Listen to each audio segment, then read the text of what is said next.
can't the sort of horror element of this story be about kind of like girl-on-girl hate, envy, romantic jealousy? Those are all very frightening concepts to me. I think there's a famous quote, I don't know who said it, but you know, it's like I can protect myself from my enemies, but God save me from my friends. There's something about girls and girlhood and teen girl adolescence that's very cruel. How could I ever be insecure? I was the snowflake queen. Yeah. 2 years ago when you were socially relevant. I am still socially relevant. And when you didn't need laxatives to stay skinny. And I feel like that's sort of what this movie is exploring. Leave. The assumption that cruelty is a part of normal interaction with your best girlfriends. Women are in constant competition with one another, always, even when they love each other. And I think it's a sickness, and I think it's fucked up, and I think it's something that's depicted perfectly in this film. Megan is extremely focused, totally hooked into something about that character's ability to make you feel special and dismiss you at the same time. It's a very special quality to have. You're totally Jell-O. You're lime green Jell-O, and you can't even admit it to yourself. I just think she's dynamite. Megan's delivery of the dialogue is so controlled and so offhanded, and it's really cool. She's equally beautiful as she is funny. He thinks he's cute enough for me, and that's why he's in retard math. And can really chop a guy down at the ankles very quickly if need be. Well, you would think that, Roman, because you are a small-time gomer. Those guys are rank, Jen. Just forget about it. Amanda Seyfried I've been a fan of ever since I saw her in Mean Girls, really. I felt like she really made Needy Lesnicki this incredibly kind of conflicted, funny, tragic, rich character. In my opinion, Needy has become a completely different animal in Amanda's capable hands. Needy becomes Dirty Harry. She has these crazy lines by the end where she's just a tough little bitch. And I love seeing that. I love seeing that transformation. I love seeing a girl in a pink prom dress mouthing off. The pool scene is sort of the confrontation, finally, that needs to happen between Jennifer and Needy emotionally. And it was probably one of the most planned, kind of, storyboarded and kind of most organized scenes in all of the movie. We're not a huge budget movie, but what they were able to build and create is just so creepy, and sort of just the idea of nature coming and sort of taking over this like creepy indoor pool. I didn't think the pool scene was going to look like this at all, judging from what I read in the script, because it was supposed to be outside. And sort of through the making of the film, we realized, let's bring it indoors. Let's bring it into a location that we can contain indoors, we can heat and warm the pool up. The idea was to make sure the actors had enough of a platform that things weren't going to be in their way like the cold weather.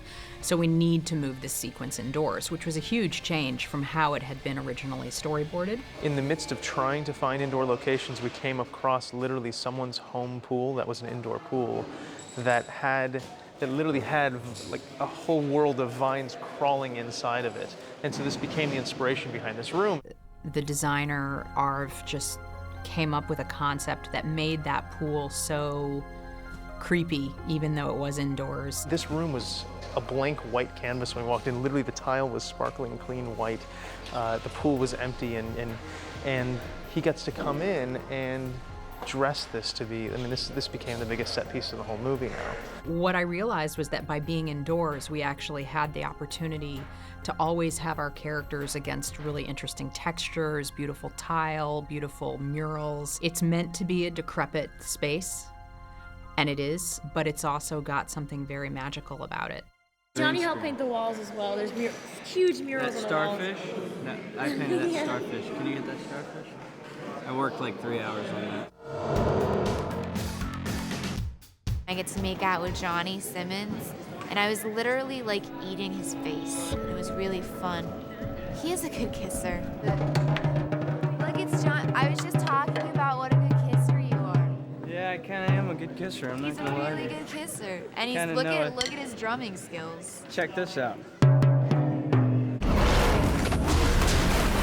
All the throwing around and tossing around is very intense, and she's kind of just playing with me like a cat and a mouse kind of thing. How was it? Cool? Oh yeah, that was freaking sweet. Half of his neck is entirely prosthetic because she's just eating him. And see, Johnny has to go in makeup for like a half hour and get that put on, and then he gets blood sprayed out of it. When that's filled with blood, it'll be bloody. Like we did that yesterday. I think the biggest visual effect is Jennifer's jaw that becomes unhinged, detached. It was very important that we shoot as much as we could in camera. Therefore, kind of, turned it over to makeup effects to sort of take the lead on the sequence. Makeup effects in this being Canby and then Mike on set. Now, the script is a lot more intense in regards to some of the gore and some of the designs, and we did an initial pass before my first meeting about the torn jaw and the way the teeth would be, and sort of discoloring the skin and having it kind of dark and like weird sort of veins and that kind of stuff. So when we had our first meeting, I showed them some initial concepts. I said, well, here's some early on ideas that I was thinking about. With Greg, we really sort of explored a lot of ideas, and some of them were much more what you might imagine a kind of demon expression to be. A lot more sort of foaming at the mouth and sort of shark teeth and grosser, frankly. We went through a variety of conceptual designs in terms of how we wanted to actually execute the jaw sort of tearing and unhinging. And we started talking about the idea that it would be kind of like a snake. And I thought, that would be a really cool idea to sort of have this almost like an involuntary shudder before the jaw unhinges. Everything kind of rippled and then tightened. So we actually did a prosthetic on her neck that had all of these muscles sort of accentuated. And that was part of the transformation. I knew we wanted there to be a sense of shock and surprise at her transformation, but we found that really making it work technically, we kept kind of erring towards something a little more subtle. I think that they didn't want her to look too grotesque because she's still one of the leads of the movie, and if it goes too far, then even though she is a monster, she's still supposed to be sexy and young and seductive. Ultimately, what we ended up coming up with was a combination of a prosthetic that Mike Fields applied in Vancouver and a visual effect. Greg had sent me some Photoshop designs of what Jennifer was going to look like, and it's pretty much this puppet head here is the final design stage of what the Jennifer creature is going to look like. All in here is painted green screen so that Eric and VisuFX can erase that all after the fact. And in the end, Eric does his magic and Megan becomes the creature. So Leah is one of essentially 5 passes that go together to make the Megan jaw work. When she shows up on set, she will essentially watch Megan perform, and then once we've got Megan's movement down, we'll then add dentures to Megan. She'll do the attack once more with dentures, and then Leah will step in and replicate that move exactly. And then we put the puppet head in, and Eric in visual effects combines them all together to create Jennifer with this extended jaw. We have all the same lighting, we have all the same movement, all the same motion blur, we have all the same elements that sort of Megan's versions or passes of the shot will have.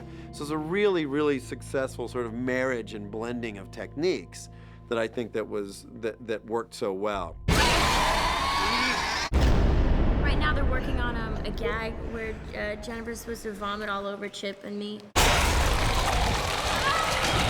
That was a whole ordeal, having that vomit machine. There are tubes coming out the side of her mouth, and then you'll see a side profile of her vomiting all the black paint on us. The rig actually sits in her mouth. There's a little bite piece here that she bites in her mouth, and that's hidden right behind her mouth. You can't really gauge where it's going to land, so every time we did it, it was a kind of big surprise for the actors, what was going to end up happening.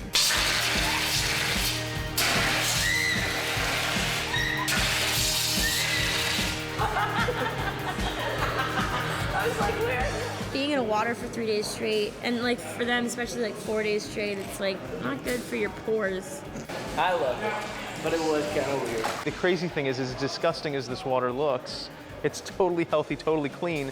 And they were playing in the water a few minutes ago. You saw Amanda and Johnny were both running around and just dancing around in the water, having a ball with it. The water's really lukewarm and comfortable, and I'm not actually having the worst time ever. Now that we're done, I can say it was gross. I mean, it was clean water, but it was meant to look disgusting. But then after 3 or 4 days of it being the same water, it was disgusting. I mean, it was really warm in there.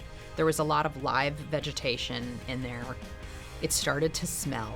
I still wonder, is there a shark hiding in the pool? She can fly. She's just hovering. It's not that impressive. There's a big stunt rig where one of our characters comes flying. You're in an older building like this, which you have no idea what's in these walls and that. So when we do this, we got to get in here the day before or 2 days before. We got to hang our rigging, which is all engineered rigging. We got to go to places within the ceiling, which again, we get engineered to make sure that they can take the loads we're going to put on it. I love doing stunts. It's my favorite thing to do. I love being covered in blood and shit and puke. With the levitation that we're doing with Jennifer in this thing, we've put a skate up on the ceiling with a track on it. She'll be lifted up quite quickly, and then she'll drift down onto the deck, make a landing, and turn around, and the fight kind of continues after a bit of dialogue. I thought you only murdered boys. I go both ways.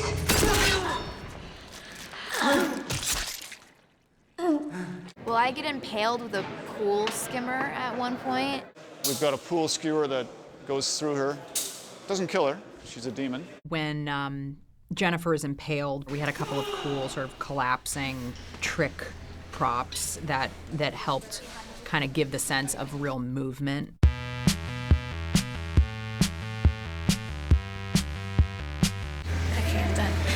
I felt like what I liked about the fact that Jennifer, ultimately, the sort of final showdown is between her and Needy, is that felt organic to the relationship.